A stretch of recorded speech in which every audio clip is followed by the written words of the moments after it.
She told me she never wants kids. Ever. I agreed. Then I found prenatal vitamins and texts to her ex saying, "I want your baby. He doesn't deserve one." When I confronted her, she smirked. "He has better genes anyway." I didn't argue. Just sent everything to her parents and his wife. Hey viewers, real quick, only 8% of you watching are subscribed, and the channel's kind of stuck right now. If you enjoy these stories, hitting that subscribe button would really help us keep going. Thanks. I'm Brian, 33M, and what happened 3 weeks ago still has me questioning everything I thought I knew about the woman I was living with. Been with Rachel, 28F, for almost 2 years. Met her at a friend's wedding where she was going on about how marriage and kids were just society's way of trapping people. Said she was career-focused and never wanted children. Ever. Perfect for me, since I wasn't ready for kids either. We had this whole conversation about being child-free and how refreshing it was to find someone on the same page. She moved into my house about 6 months ago.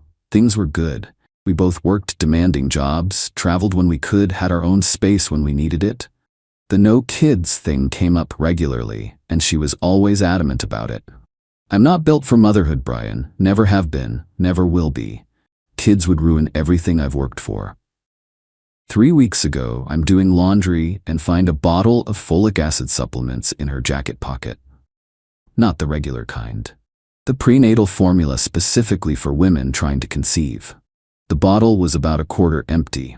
My first thought was maybe she had an iron deficiency or something, but when I looked closer, the bottle was from a fertility clinic, not a regular pharmacy. I put them back and didn't say anything. Figured there had to be some explanation. That night, Rachel gets a text while we're watching TV. Her phone lights up on the coffee table and I see the name Trevor with a message preview that said, "Can't wait to see you tomorrow." Trevor. Her ex-boyfriend from college. The one she claimed was ancient history but somehow still had his number saved with a little heart emoji. She grabbed the phone fast but not fast enough. "Who's Trevor?" I asked. "Just someone from work. We're meeting about a project tomorrow." Lie. Trevor worked at a different company completely. Since when do coworkers text about missing each other? It's not like that. He's just being friendly. Doesn't mean anything. Friday morning, Rachel leaves for work early, says she has meetings all day, and might be late getting home. After she left, I noticed her laptop was still open on the kitchen counter. She'd been looking at her email and forgot to close it. I wasn't planning to snoop, but I saw an open browser tab with her messaging app still logged in. The Trevor conversation was right there. What I read made my stomach drop. Rachel, 2 weeks ago, got the supplements from the clinic today. Doctor says with my cycle I should start next week. Trevor, perfect timing. Sarah's out of town for work most of this month. Good. We need to be smart about this. Once I'm pregnant, I'll tell Brian it was an accident. See how he reacts. What if he wants to keep it? Then I'll string him along until I can figure out a clean exit. If not, I'll just tell him the truth and move in with you. And if Sarah finds out, she won't. You said she never checks your phone. Besides, I want your baby, not his. Brian doesn't deserve one anyway. I kept reading. 2 weeks of planning my replacement. 2 weeks of them setting up their future while I paid for everything. The worst message was from last week. Rachel. Brian asked me hypothetically what I'd do if I got pregnant accidentally. Told him I'd probably keep it since we're stable. He ate it right up. Poor guy has no clue. He has better genes anyway. Smarter, better looking, more successful. Our kid will thank me for choosing the right father. There it was. I wasn't her boyfriend. I was her temporary support system while she planned to have another man's baby. I took photos of the conversations with my phone, then closed the laptop and went to work like nothing happened. Friday night, Rachel comes home around 11 p.m., looking satisfied with herself. Sorry, babe, meetings ran super late. I'm exhausted. How was your project with Trevor? She paused for just a second. Fine. Boring technical stuff. Must have been really involved. You were gone for 13 hours. It was complicated. Lots of details to work through. I bet there were. Saturday morning, I decided to confront her directly. Rachel, can I ask you something? Sure. Are you trying to get pregnant? Her face went white. What? No. Why would you ask that? I pulled out the supplement bottle because I found these fertility supplements from a clinic. The lie came instantly. Those aren't for pregnancy. My doctor recommended them for my energy levels. These are specifically for conception. It says so right on the bottle. Well, that's what the clinic had available, same nutrients. I pulled out my phone and showed her the photos of her messages.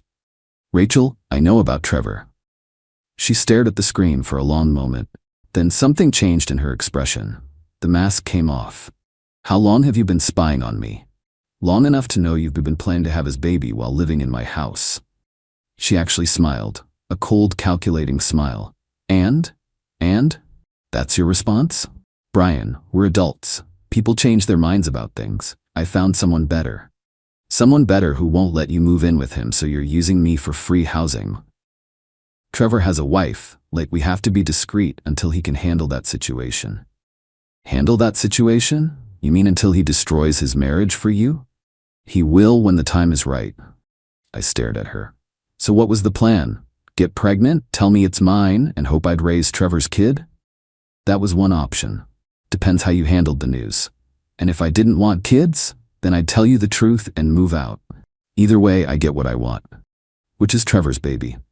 He has better genes anyway. Smarter, more ambitious, better looking. Our children will be superior to anything you could produce. The sheer arrogance was breathtaking. Superior? Come on, Brian. Look at yourself realistically. You're fine for paying bills and providing stability, but you're not exactly prized genetic material. That was it. The conversation was over. I walked away without another word. Saturday afternoon, Rachel left to spend the weekend with her friend Kelly. At least that's what she told me. Probably going to Trevor's place while his wife was out of town. Time to execute my plan. Update 1 week later. Thanks for all the support in the comments. Really helped me realize I wasn't overreacting to the situation. After Rachel left Saturday, I started gathering more evidence. Printed out all the message conversations and did some research on Trevor. Turns out he's married to a woman named Sarah who works for an airline company. Explains the out-of-town travel Rachel mentioned. Found Sarah's social media pretty easily. She posts about their life together constantly. Recent photos of them at dinner, vacation trips, even posts about trying to start a family themselves. Perfect. So Trevor was trying to get 2 different women pregnant at the same time. Sunday, I drove to Rachel's parents' house. Conservative religious family that thinks their daughter walks on water. They live about 30 minutes away in this perfect suburban neighborhood.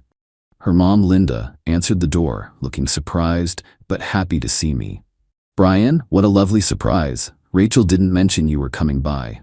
Actually, Linda, I need to talk to you and Robert about something important concerning Rachel. Of course, dear. Come in. Robert's in his study. We sat down in their immaculate living room. Family photos everywhere showing Rachel's accomplishments over the years. Linda, Robert, this is very difficult for me to share, but I need you to know what Rachel has been doing. I handed them printed copies of the message conversations. These are texts between Rachel and her ex-boyfriend Trevor. They're planning to have a baby together while she's been living with me. Robert read for about a minute before his face started changing. Linda made it through 1 page before she had to sit down. This can't be right, Linda said. Rachel told us she never wants children. She's always been adamant about that. She told me the same thing. Turns out she was lying to both of us. Robert was still reading. She's saying you're not good enough to father children, that this Trevor person has better genes. That's what hurt the most. And she's been lying about her whereabouts? For weeks. Maybe longer. Linda looked at the fertility clinic information. She told us she was seeing a nutritionist for her energy problems. She told me they were for energy too. Robert set down the papers.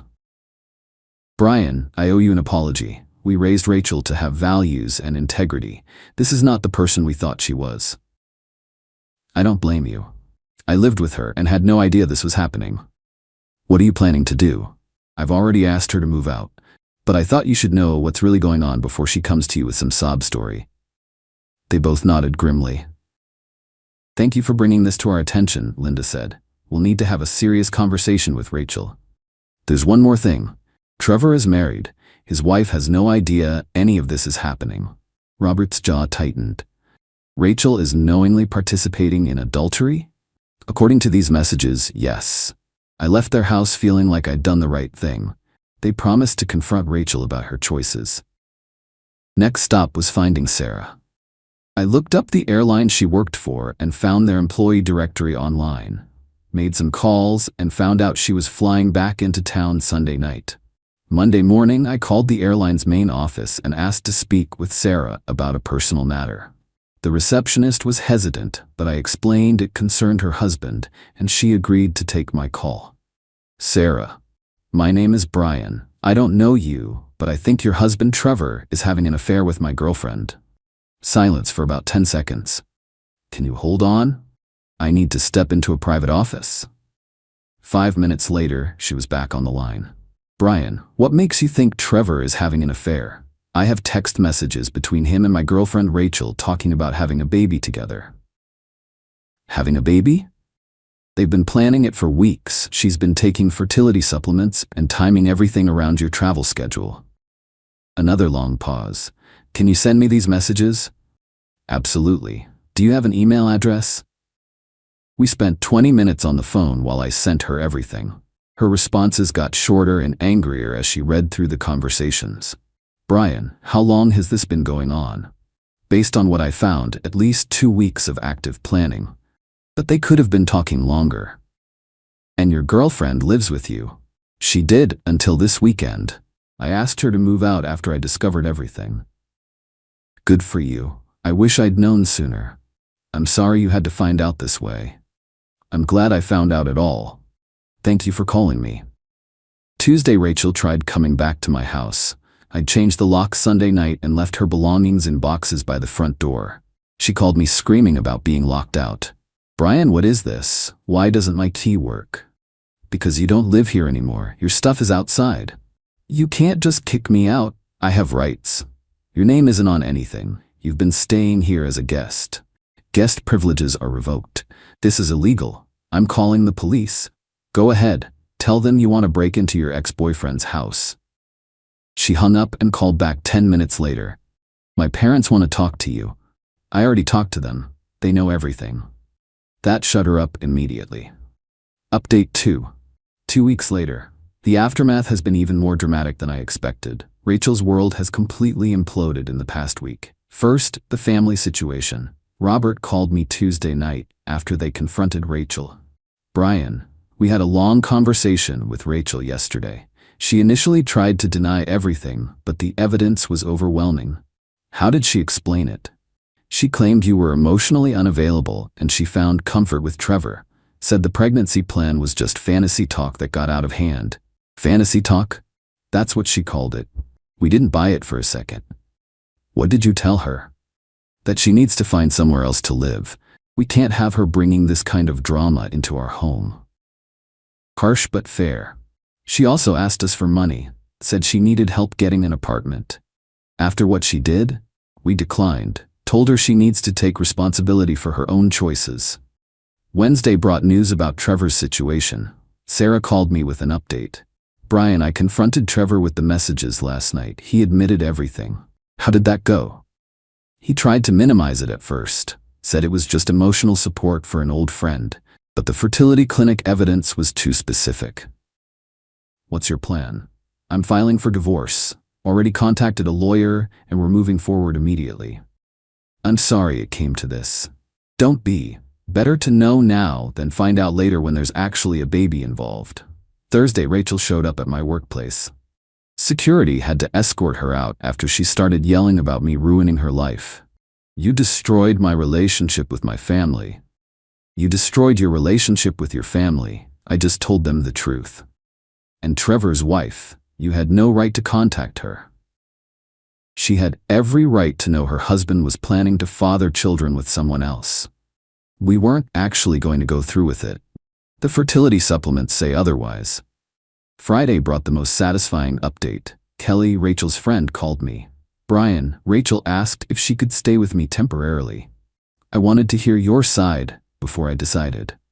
Kelly, did she tell you about the pregnancy plan with Trevor? She said you misunderstood some innocent messages. I sent Kelly the same screenshots I'd shown everyone else. She called back an hour later.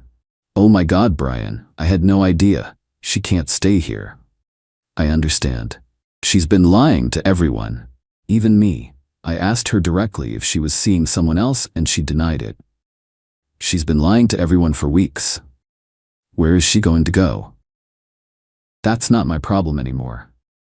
Final update, 1 month later, time to close this chapter. It's been about 7 weeks since I found the fertility supplements and discovered Rachel's breeding program with Trevor. Rachel ended up having to move in with some coworkers she barely knew. Apparently, even her extended family wants nothing to do with her after word spread about the affair and pregnancy scheme.